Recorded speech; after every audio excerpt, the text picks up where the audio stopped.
Minus 10, 9, 8, 7, 6, 5, 4, 3, 2, 1, fire. And we have ignition of NASA's Space Launch System solid rocket motor powering us on our journey to Mars.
CO2.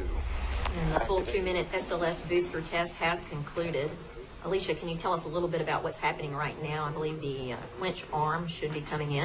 Right, so we'll be swinging the quench boom. You can see it start right now. Basically, that's really important. It's going to, like a big fire extinguisher, right? It's going to go put out the fire on the inside of the motor. One of the major objectives we have is to go take this motor apart. We'll essentially do a very thorough dissection, and we kind of want to freeze time and stop the motor in its configuration that it's out from the burn such that we can go and see how it did.